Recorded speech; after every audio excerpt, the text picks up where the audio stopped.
আসসালামু আলাইকুম। প্রিয় দর্শক, আজকের ভিডিওতে আলোচনা করা হবে আল্লাহ তাআলাকে আমরা কেন দেখতে পাই না। তার আগে কোরআনের কিছু আয়াত শুনে নেই। কোনো কিছুরই দৃষ্টিসীমা তাকে বেষ্টন করতে পারে না, কিন্তু তিনি সবার দৃষ্টি বেষ্টন করতে পারেন। তিনি অত্যন্ত সূক্ষ্মদর্শী, সুবিজ্ঞ। আয়াত নাম্বার 103। তোমাদের কাছে তোমাদের পালনকর্তার পক্ষ থেকে স্পষ্ট প্রমাণ অবশ্যই এসে গেছে। অতএব যে প্রত্যক্ষ করবে সে নিজেই লাভবান হবে, আর যে অন্ধ হবে সে নিজেরই ক্ষতি করবে। আয়াত 104। বলে দাও আমি তোমাদের তত্ত্বাবধায়ক নই।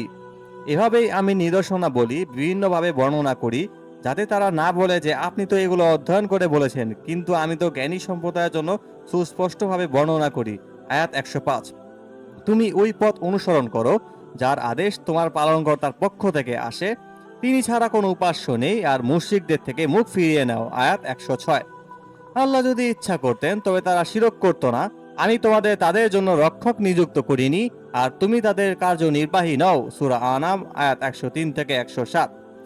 আলোচ্য প্রথম আয়াতের বক্তব্য হলো, জিন, মানব, ফেরেশতা ও যাবতীয় জীবজন্তু দৃষ্টি একত্র হয়েও আল্লাহ তাআলাকে দেখতে পারে না।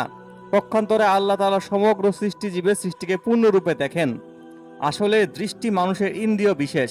এর দ্বারা শুধু ইন্দ্রিয় গ্রাহ্য বিষয়গুলোরই জ্ঞান লাভ করা যায়। নিরাকার সত্তাকে দেখার ক্ষমতা সাকার মানুষের নেই। নশ্বর দেহ বিশিষ্ট প্রাণীকে অবিনশ্বর স্রষ্টার দর্শন পাওয়ার শক্তি দেওয়া হয়নি। আল্লাহর সত্তা ও গুণাবলী অসীম। মানবিক ইন্দ্রিয়, বুদ্ধি ও কল্পনা সসীম। এটা সবাই জানে। কোনো অসীমকে কোনো সসীম নিজের মধ্যে ধারণ করতে পারে না। তাই বিশ্বে যত বুদ্ধিজীবী, দার্শনিক যুক্তিতর্কের নিরিখে স্রষ্টার সত্তা ও গুণাবলী অনুসন্ধান গবেষণা করেছেন, যত সুফি, মনীষী, কাশফ, অন্তর্দৃষ্টি ও ইলহাম, ঐশী জ্ঞানের আলো নিয়ে ক্ষেত্রে বিচরণ করেছেন, তারা সবাই এক বাক্যে স্বীকার করেছেন যে আল্লাহর সত্তা ও গুণাবলীর স্বরূপ কেউ উন্মোচন করতে পারেননি। আল্লাহকে দেখা কি সম্ভব?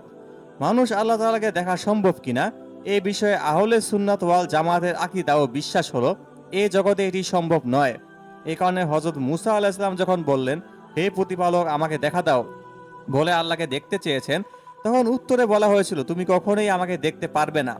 হযরত মুসা আলাইহিস সালাম নবী হয়েও যখন এই উত্তর পেয়েছিলেন, তখন অন্য কোনো জিন ও মানুষের পক্ষে আল্লাহকে দেখার সাধ্য আছে কি?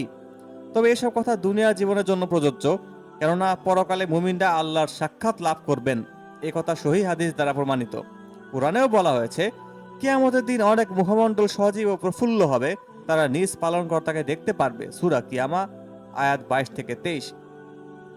উল্লেখিত আয়াতে বলা হয়েছে, কারো দৃষ্টি তাকে বেষ্টন করতে পারে না। তাহলে কিয়ামতে মুমিনরা আল্লাহকে কিভাবে দেখবেন? এই প্রশ্নের উত্তর হলো কিয়ামতে আল্লাহকে দেখাও চতুর্দিকে বেষ্টন করে হবে না। দুনিয়াতে তাকে আংশিক বা পূর্ণরূপে কোনো অবস্থাতেই দেখা যাবে না।